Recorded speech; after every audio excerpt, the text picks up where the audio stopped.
ராஜசிங்கம் உயிர் தெழுந்தார், யூத ராஜசிங்கம் உயிர் தெழுந்தார், உயிர் தெழுந்தார், நரகை ஜெயித்தெழுந்தார், உயிர் தெழுந்தார். திருப்பதினாலே உங்களை நண்போடு வாழ்த்துகிறேன். இந்த யூடியூப் ஊழியத்தின் மூலமாய் உங்களை சந்திக்க செய்த கர்த்தரை துதிக்கிறேன். இந்த ஊழியத்தை உங்களுடைய நண்பர்களுக்கு அறிமுகம் செய்யுங்கள். இந்த ஊழியத்தின் வாயிலாக ஆண்டுடைய நாமம் மகிமைப்படட்டும். நீங்கள் அறிமுகப்படுத்துகிற நண்பர்கள் இதில் சப்ஸ்கிரைப் செய்து இந்த ஊழியத்தை ஜெபத்தினாலும் உங்களுடைய ஆதரவினாலும் தாங்க உங்களை அன்போடு கேட்டுக்கொள்கிறேன். உயிர்த்தெழுதல் பண்டிகையை சிறப்போடு நாம் கொண்டாடி இருக்கிறோம். இந்த உயிர்த்தெழுந்த ஆண்டவர் என்ன சொல்லுகிறார்?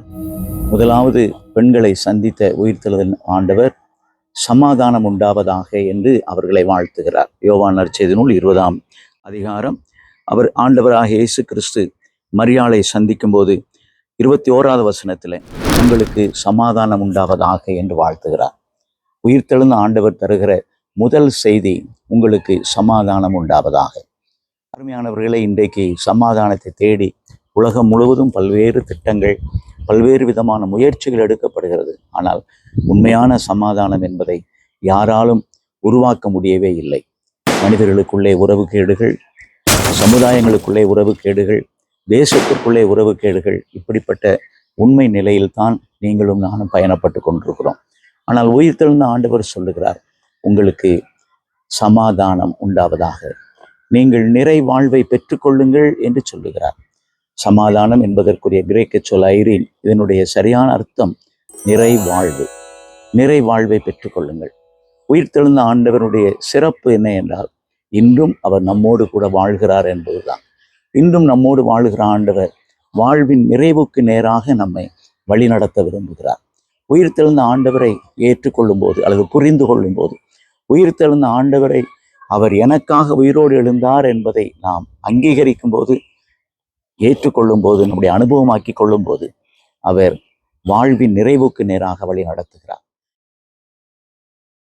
குறைவுகள், இயலாமைகள் எல்லாவற்றின் நடுவிலும் ஆண்டவர் நம்மை நடத்தி உங்களுக்கு சமாதானம் உண்டாகட்டும் என்று சொல்லி சமாதான வாழ்வுக்கு நேராக நம்மை வழி நடத்துகிறார். இன்றைக்கும் நம்முடைய தனி வாழ்விலே, குடும்ப உறவுகளிலே, உலக பொறுப்புகளிலே மன நிறைவு இல்லாமல் அல்லது நிறைவான உணர்வு இல்லாமல், நிறைவான தன்மையை அனுபவிக்க முடியாது நாம் தடுமாறி கொண்டிருப்போமானால், அப்படிப்பட்ட நிறைவாழ்வுக்கு நேரான இழுபறி நிலையிலே நாம் காணப்படுவோமானால், உயிர்த்தெழுந்த ஆண்டவர் இன்றும் நம்மோடு வாழுகிறார் என்பதை நாம் நம்முடைய அனுபவமாக்கி கொள்ளுவோம்.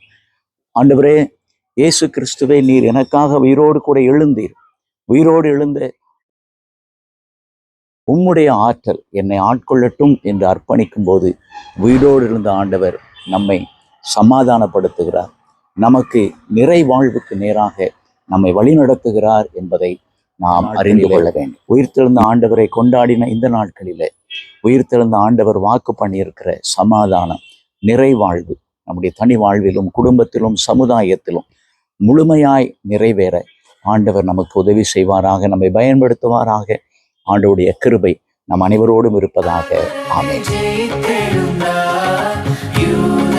ராஜசிங்கம் உயிர் தெழுந்தார்.